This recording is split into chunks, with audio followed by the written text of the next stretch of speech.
Absolutely nobody's talking about the MLB lockout. I understand we're in the playoffs, the NFL playoffs, I should say.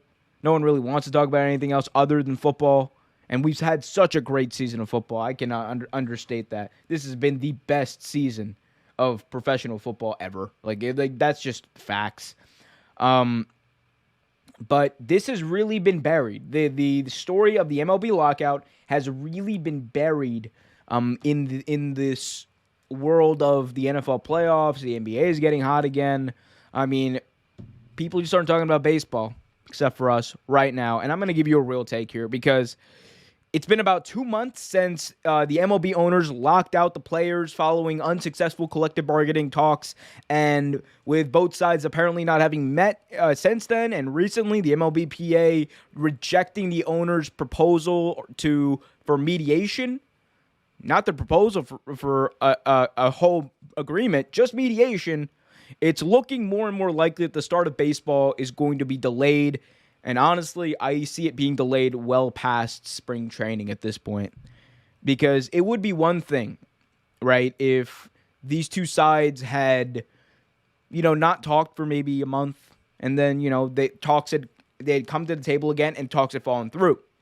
That happened a bunch of times in the NFL lockout in 2011, where the sides would go away, come together, talk, go away. But we're not even seeing them come together.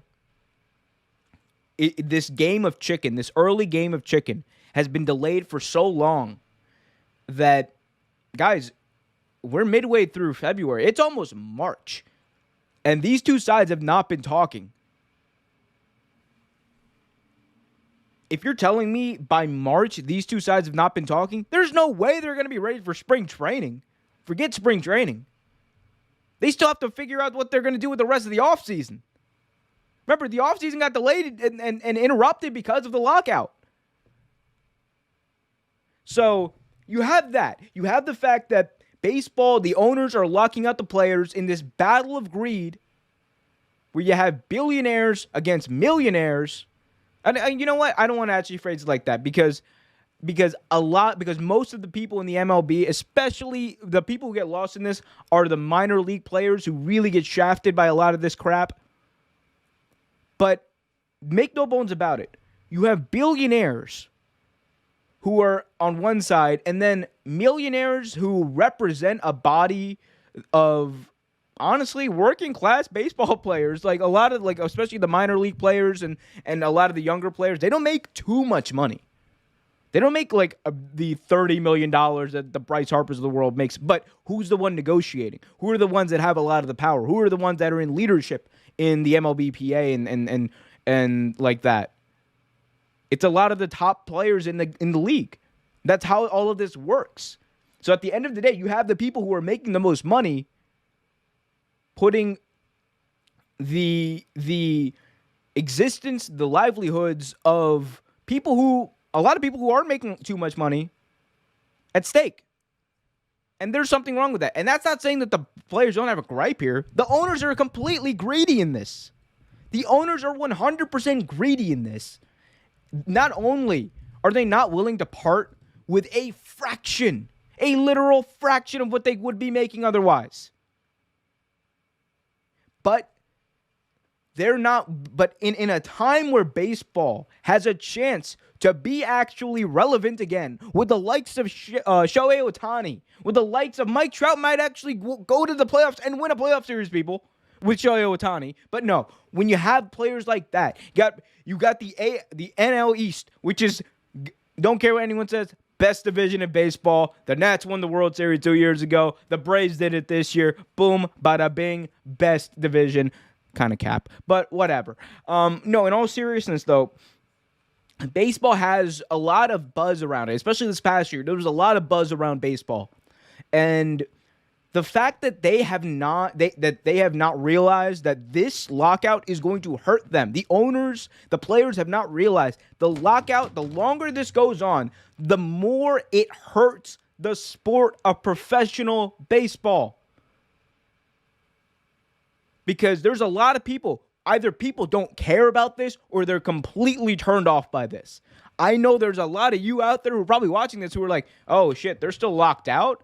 And you barely care about this. Yeah, I know, because that's how a lot of people feel. Or you're like me, and you're completely disgusted by the actions, mostly of the owners, but also of a lot of some of the player reps who aren't really putting the consideration of what's good for a majority of baseball players on the line. Because if they were, they would be arguing for better situations and better things for minor league players as well. And I know like there's probably a disconnect there between the major and minor leagues and all that crap. I don't care. You have a chance to make things better for the people who are coming up in your game who are going to eventually play in the major leagues. I'd put that on the line. I'd totally put that on the line. If you're going to stand up for something, stand up for what's right as well. Get your money, but also stand up for what's right. Stand up for minor league baseball players. And then on the owner side, you locked out the players and you think this is going to help your bottom line? It's the worst. It's the worst like penis measuring contest out there. Like that's what these lockouts are.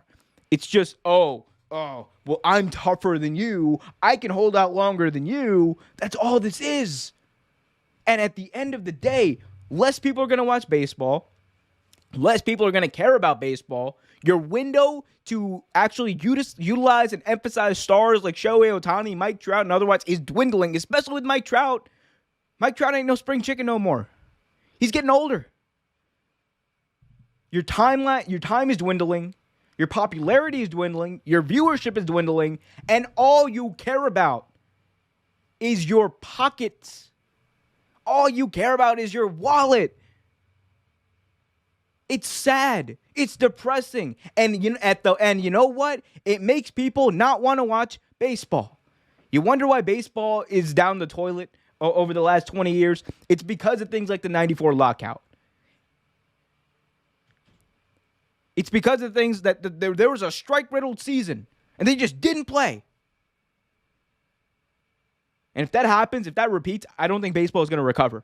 I genuinely do not think baseball is going to recover. As much of an institution as the World Series has been, it still will be a bit of an institution, but they are going to put themselves into a pit of despair as a sport the longer this goes on. Thanks for watching this video from Real Take Sports Talk. Remember to like, share, subscribe, hit that notification bell so you get notified whenever a new video is released. Also, remember to check out our live show every single Thursday at 8 p.m. right here on the YouTube channel. And remember, keep it real.